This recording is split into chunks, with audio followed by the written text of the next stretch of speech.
The Poem of the Man God, the First Year of the Public Life. Chapter 126. Jesus at the Clear Water. You shall not kill. Death of Doris. 10th of March, 1945. Jesus says, "It is said, you shall not kill. To which of the two groups of commandments does this one belong? Are you saying to the second? Are you sure? I will ask you another question. Is it a sin which offends God or the man who has been struck? You say, the man who has been struck. Are you sure also of that? And another question. Is it only a sin of homicide? By killing a person, does one commit but this one sin? You say, only this one. Does no one doubt it? Give me your answers in a loud voice. Let one speak on behalf of everybody. I will wait."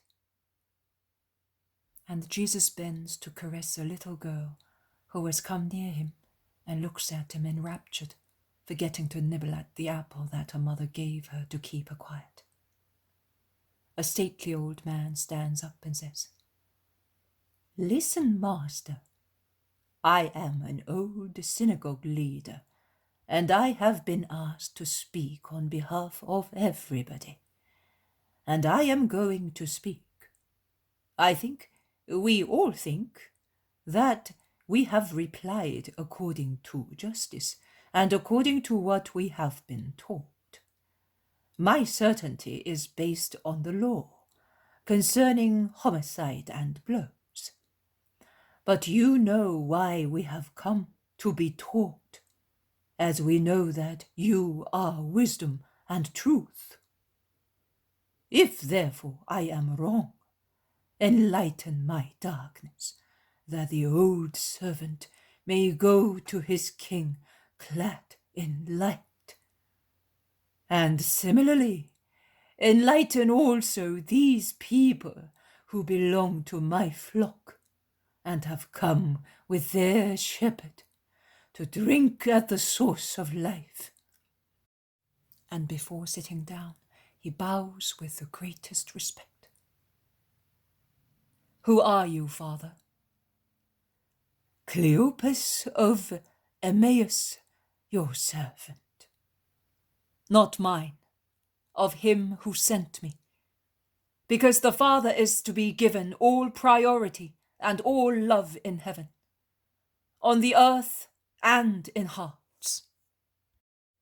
And the first to give him this honor is his word, who on the faultless table takes and offers the hearts of good people, as the priest does with the bread of the proposition. But listen, Cleopas, that you may go to God enlightened, as is your holy desire.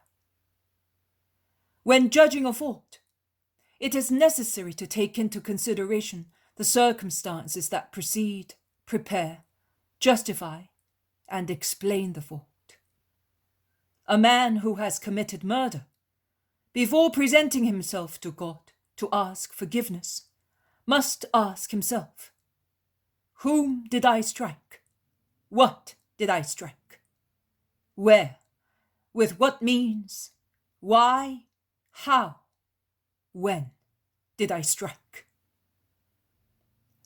Whom did I strike? A man. I say, a man. I do not consider whether he is rich or poor, free or a slave. As far as I am concerned, there are neither slaves nor mighty ones. There are only men, created by one God. Therefore, they are all equal. In fact, also the most powerful king on the earth is dust before the majesty of God.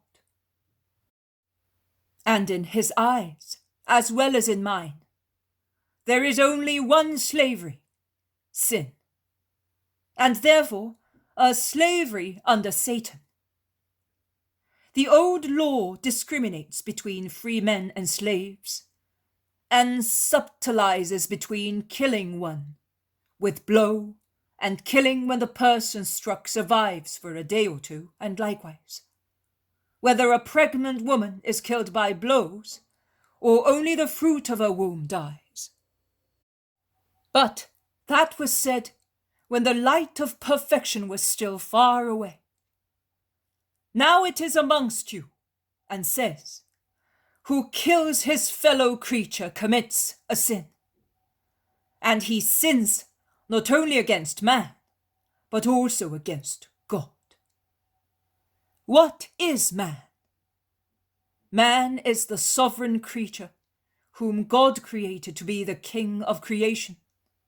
And he created him in his image and likeness, giving him his likeness according to the Spirit, and his image by drawing his perfect image from his perfect thought.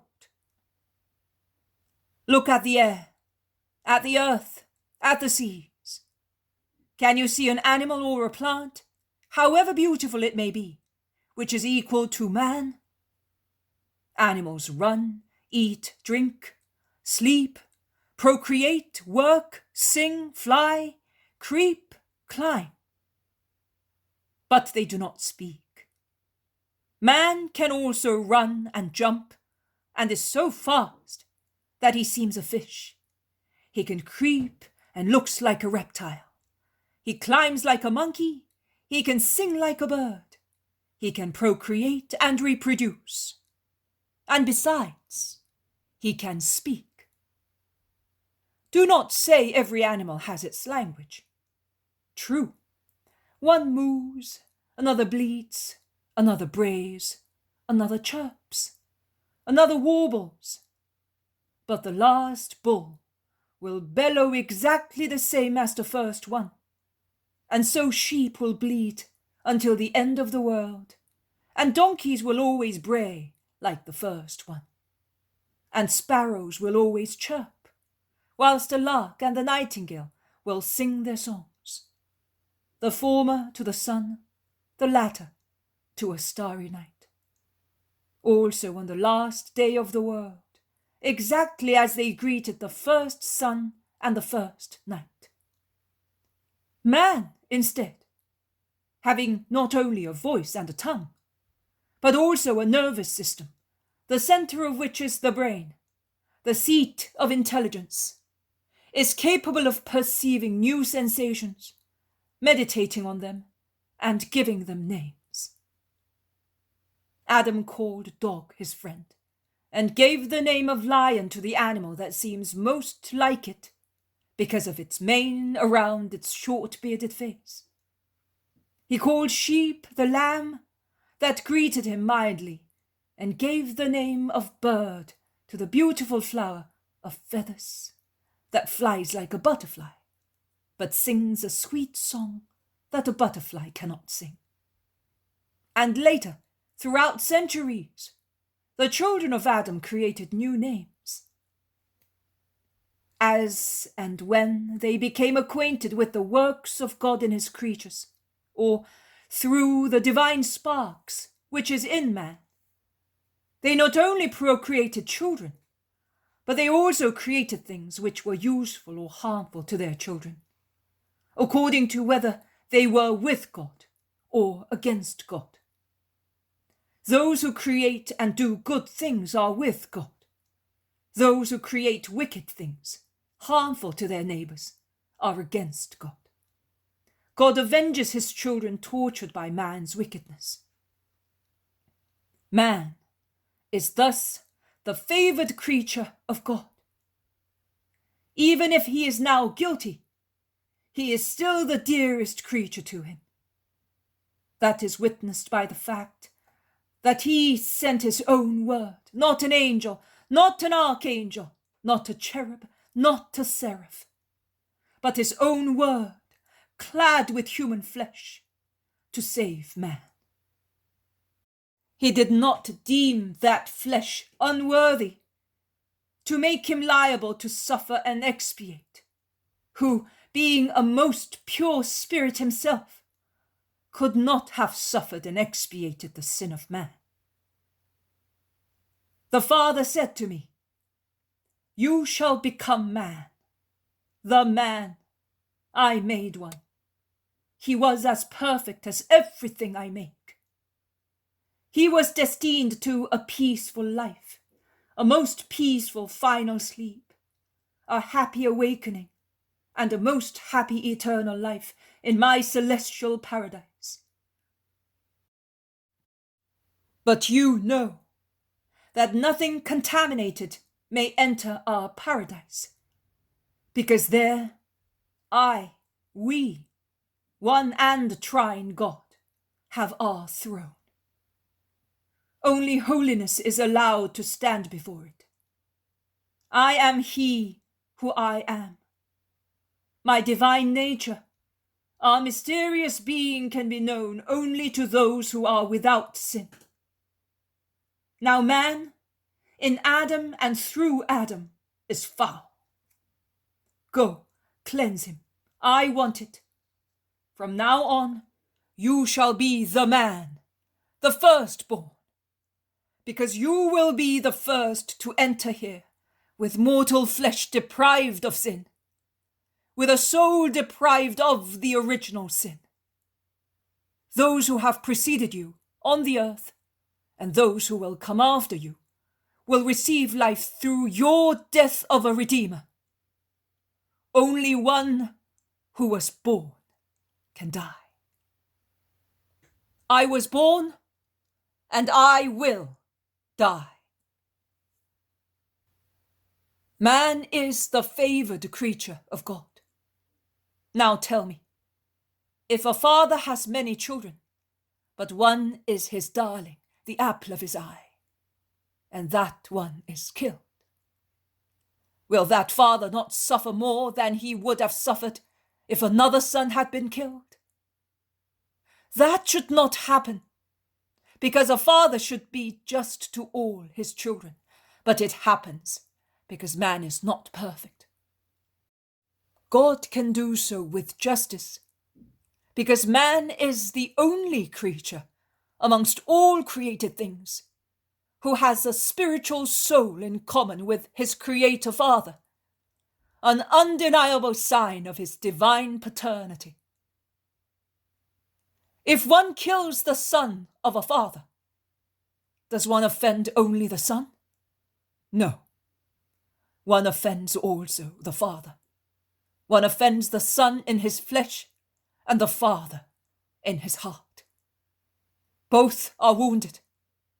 By killing a man, does one offend only the man? No. Also God. Man in his flesh, God in his right.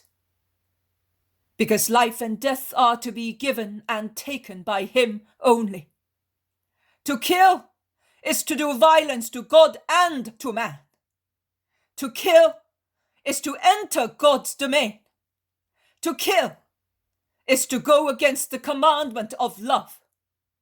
Who kills does not love God, because he dissipates one of his works, a man. Who kills does not love his neighbor, because he takes away from his neighbor what a murderer wants for himself, life. I have thus replied to the first two questions. Where did I strike? One can strike in the street, in the house of the person assaulted, or by alluring the victim to one's own home. One can strike either one or another organ, causing a more severe pain, or committing two homicides in one by striking a woman whose womb is bearing its fruit. One may strike in the street unintentionally. An animal that gets out of our hands may kill a passerby, in which case there is no premeditation.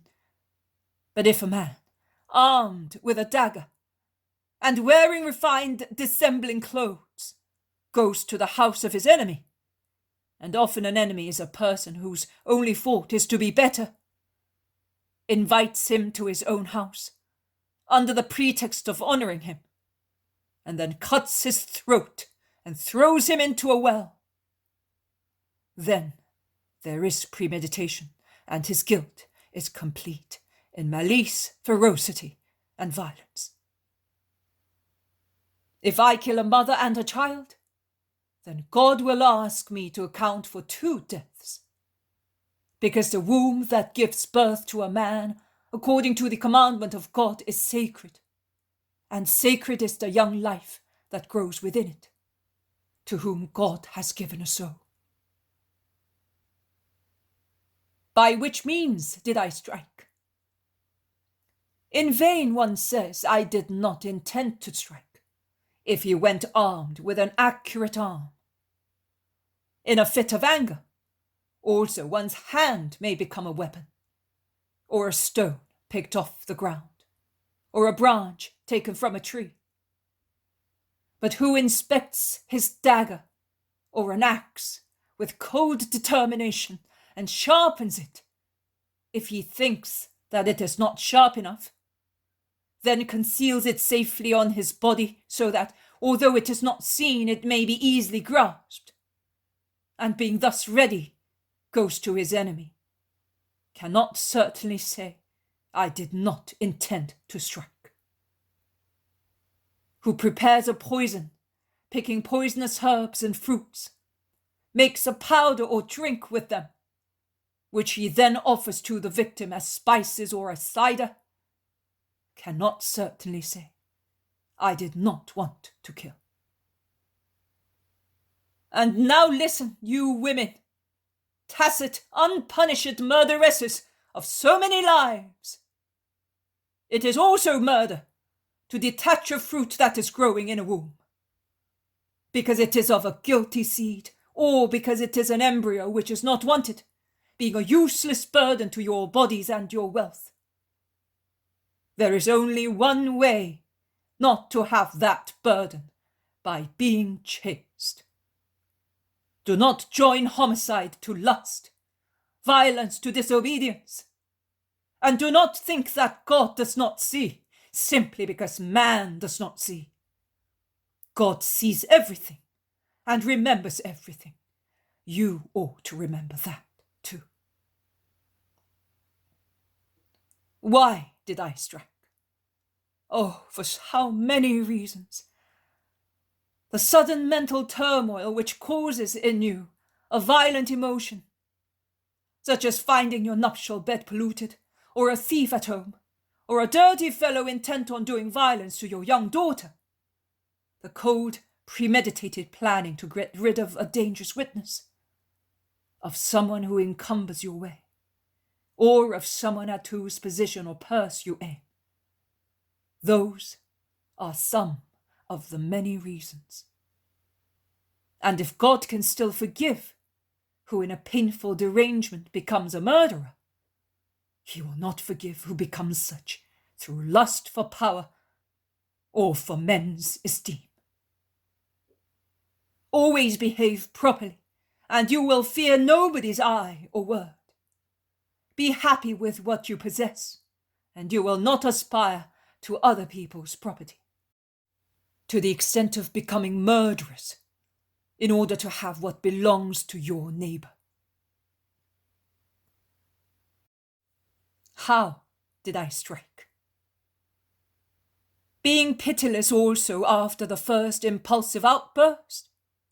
Sometimes man cannot control himself, because Satan throws him into evil, as a slinger hurls a stone. But what would you say of a stone which, after reaching its target, should fly back by itself to the sling, to be hurled again and strike once more? You would say, it is possessed of a magic, hellish power.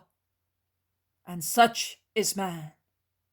When after the first blow he strikes a second, a third, a 10th time with unbridled ferocity, because wrath abates and reason takes over after the first outburst, if it is an outburst caused by a justifiable reason, whereas ferocity increases the more the victim is struck by a genuine murderer, that is, by a Satan, who does not feel and cannot feel pity for a brother, because being Satan, he is hatred personified. When did I strike? During the first outburst? After it had subsided? Pretending I had forgiven, whereas my grudge grew more and more? Did I perhaps wait for years before striking, to cause double pain by killing the father through his children? You can see that by killing, one offends the first and second group of commandments, because you unduly claim the right of God, and you oppress your neighbor. It is therefore a sin against God and against your neighbor. You do not only commit a sin of homicide, but you commit a sin of wrath, of violence, of pride, of disobedience, of sacrilege, and sometimes, if you kill to steal a position or a purse, of greed. I will only mention this now, and I will explain it to you in greater detail some other day. One does not commit homicide only by means of a weapon or poison, but also by slander. Meditate on that. I also say to you, the master who striking a slave does it cunningly, so that he may not die in his hands, is twice guilty. A slave is not money of his master. He is a soul of his God, and cursed be forever who treats him worse than a bull. Jesus' eyes sparkle with majesty, and his voice thunders. They all look at him amazed, because before he was speaking quietly. May he be cursed! The new law repeals that hardness, which was still justice, when the people of Israel there were no hypocrites who pretend to be saints and sharpen their wits only to take advantage of the law of God or elude it. But now that Israel is overflowing with such vipers, for whom all caprices are lawful when it suits them, the miserable mighty ones whom God looks at with hatred and disgust, I say, it is no longer so. Slaves fall in the fields or at the millstones. They fall with fractured bones and with nerves laid bare by scourges. They accuse them of false crimes, so that they may strike them, and thus justify their diabolical sadism. They even make use of God's miracles as an accusation, to have the right to strike them. Neither God's power nor a slave's holiness convert their wicked souls. They cannot be converted. Good will not enter a soul glutted with evil. But God sees and says, it is enough. There are too many Cains who kill the Abels. And what do you think, you foul sepulchres, whose outsides are whitewashed and covered with the words of the law, and in whose insides Satan dominates as a king, and the most cunning satanism flourishes? What do you think? That only Abel was Adam's son? And that God looks benignantly only at those who are not slaves of man, and that he refuses the only offer that the slave can make, his honesty seasoned with tears? No, I solemnly tell you that every just man is an Abel, even if he is laden with fetters. even if he's dying on the furrows, or bleeding because of your scourging, and that all the unjust people are Cains, who out of pride, not out of true veneration, give to God what is contaminated with their sins and stained with blood.